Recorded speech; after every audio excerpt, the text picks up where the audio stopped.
All right, Randall Hughes with GodGlorified.com, and we are commenting on today's Bible reading for September the 24th, and we read from Esther's chapters 1, 2, 3, and 4, and some great information in this little book. Amazing little book, and many feel like there's different unique things about it. It was not found among the Dead Sea Scrolls, one of, I believe, 2 books that were not, and of the canonical books.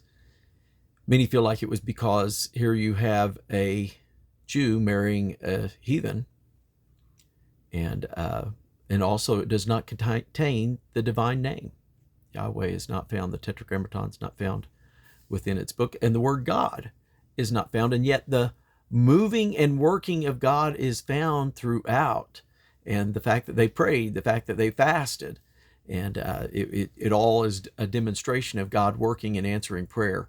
And so it's a unique little book. Of course,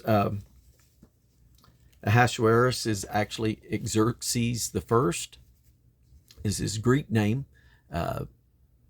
Ahasuerus is a Hebrew name, or transliteration, however that works.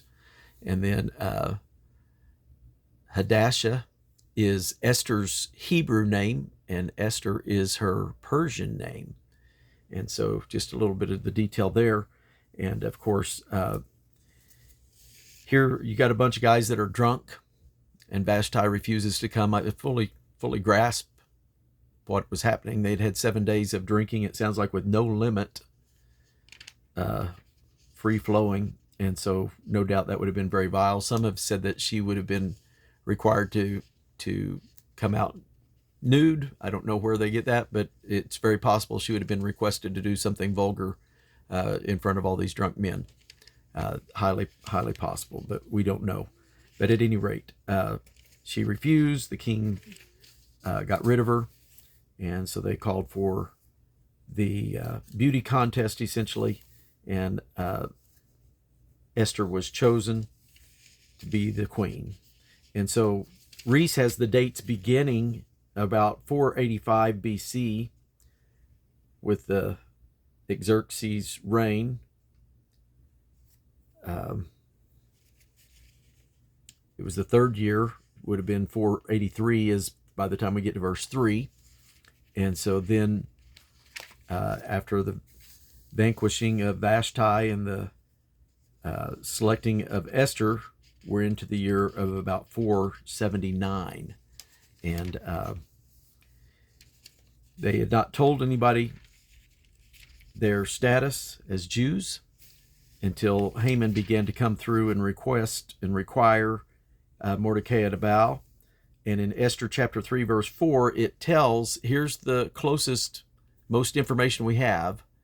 It just says Haman went to see whether Mordecai's matter would stand, for he had told them he was a Jew. So no doubt his God, the laws of his God had been discussed here, because then when Haman comes against to tell the king, their laws are diverse from any people in your kingdom. And so there had been some discussion here that's not part of the context. And so that's where we get, like I said, there's some things that are implied within this book. And so at any rate, for such a time as this, some tremendous words. God chose to put each of us in the places that we are, I believe, for such a time as this. And so we want to fulfill that place, that purpose, whatever it may be. Also, some other points I wanted to make as we go through it. Mordecai was Esther's cousin, according to chapter 2, verse 7. Sometimes they say that she was his uncle, or he was her uncle, excuse me. I believe there's some place where it does mention Mordecai's uncle. 2 verse 7, though, it says his uncle's daughter. Yeah. And so he was her cousin.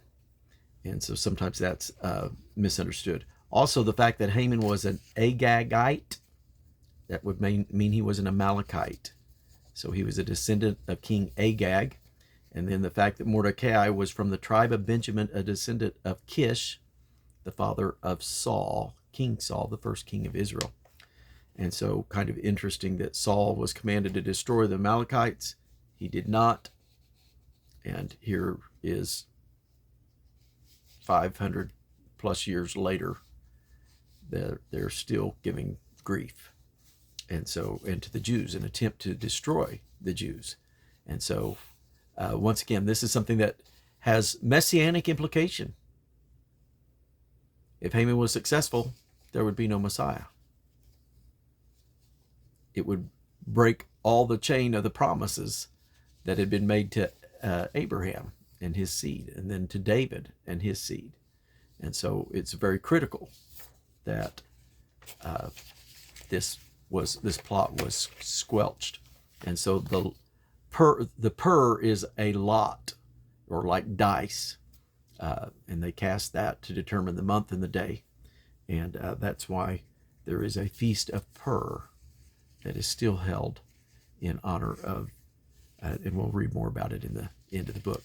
And so the main thing I would just want to say, once again, we have somebody in a heathen kingdom, much like the 3 Hebrew children, who refuse to bow because of their God, want to honor their God, and they are persecuted because of it. And so he stood in the face of persecution, and we'll find out how things turn out in the days ahead. They fasted and prayed 3 days. I would tell you that God will honor your fast when you put your spirit, his spirit, spiritual things above your flesh. God notices. And so I think it's an important thing for you to make fasting a part of your devotion to God. And he will answer that. And so, awesome thing. God is an awesome God, and he takes care of his people. There's times we find ourselves in circumstances just like they are in, difficult circumstances, but we can trust him when we call on him. He will hear and he will answer. God bless you.